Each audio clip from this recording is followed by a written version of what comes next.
Insperity presents the Small Business Advocate Show with Jim Blasingame, brought to you by FedEx, CareerBuilder.com, and Palo Alto Software. This is a copyrighted production of Small Business Network, Inc., all rights reserved.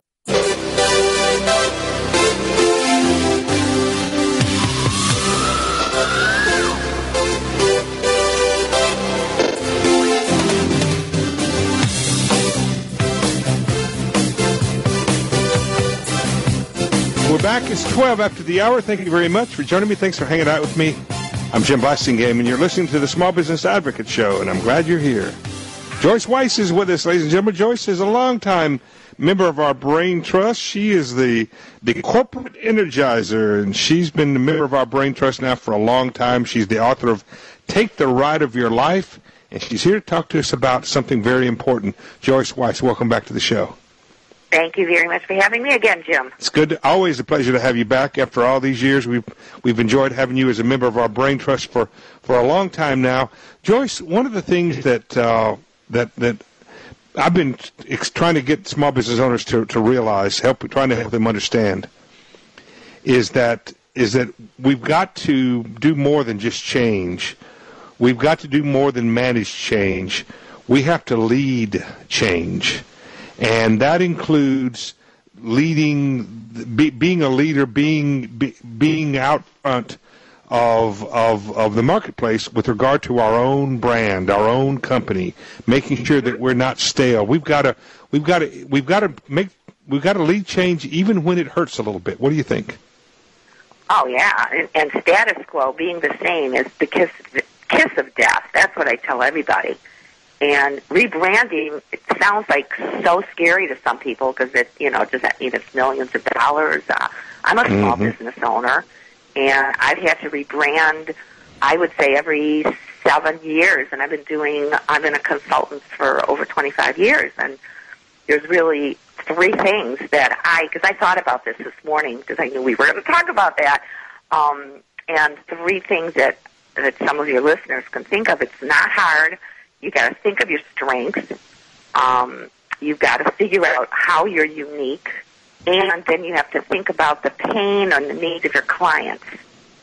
And with each one of these, it's just a few more details I could share with you. I like the fact that the first one is knowing your strengths. Because what you're saying, you're not saying abandon what you know. You're not saying abandon what you do. You're saying, the first thing you're saying is, catalog, inventory, recognize, identify, write down what you're really good at. Exactly. And let me tell you, as a former career counselor, this is the hardest thing about entire rebranding because it's usually what comes easily, what comes naturally, and it's hard to see.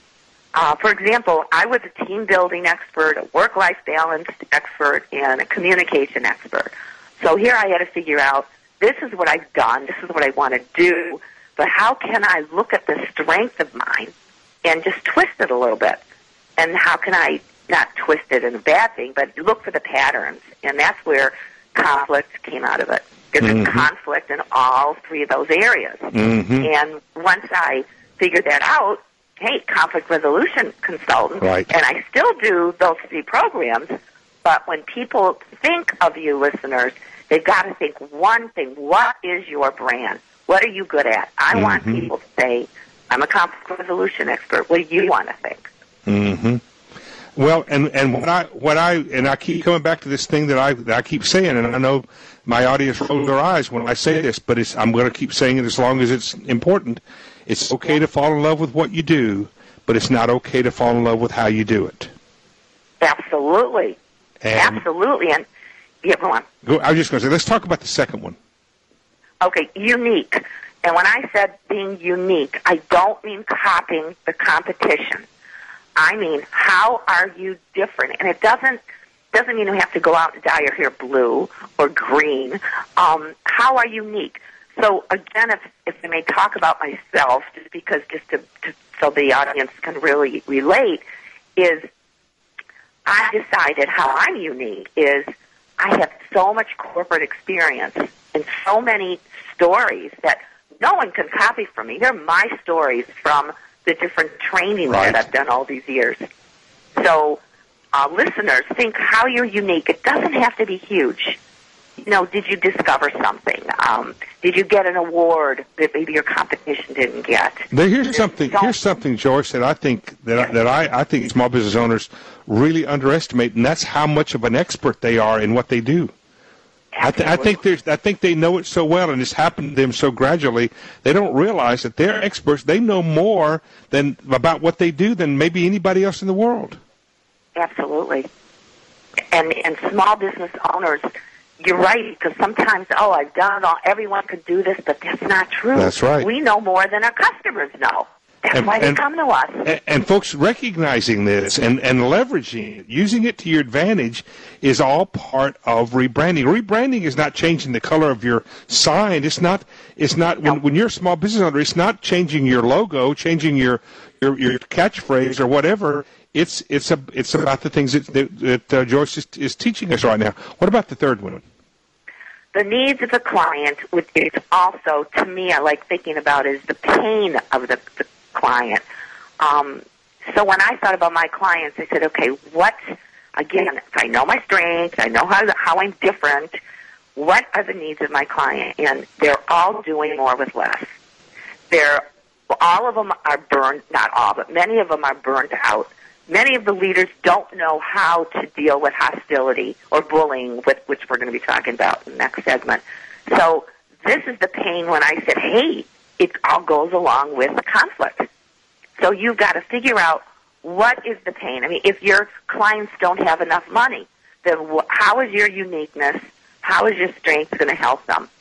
See that maybe they do, or maybe you have to position yourself that they need you because there's so much competition for them spending money on. Well, and here's the thing, Joyce, that to me is the essence of what you're saying. Joyce is not saying you change the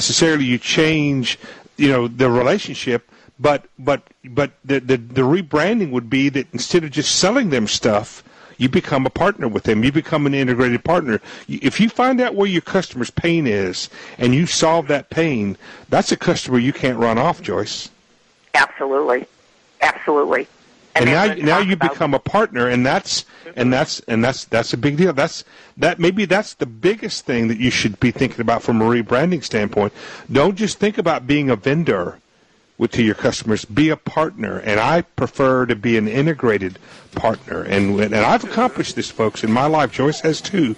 Maybe you have too. When you become an integrated partner with a customer, you can't run them off. 20 after the hour. We're going to be right back with Joyce Weiss. We're going to completely change subjects, pretty much, and talk about something she's working on lately, which is bullying in the marketplace, in the workplace. 20 after. Stay with us. We'll be right back. Insperity presents the Small Business Advocate Show with Jim Blasingame, brought to you by FedEx, CareerBuilder.com, and Palo Alto Software. This is a copyrighted production of Small Business Network, Inc., intended for the private use of our audience. Except as otherwise provided by copyright law, all other copying, redistribution, or publication without prior written consent is prohibited. All rights reserved.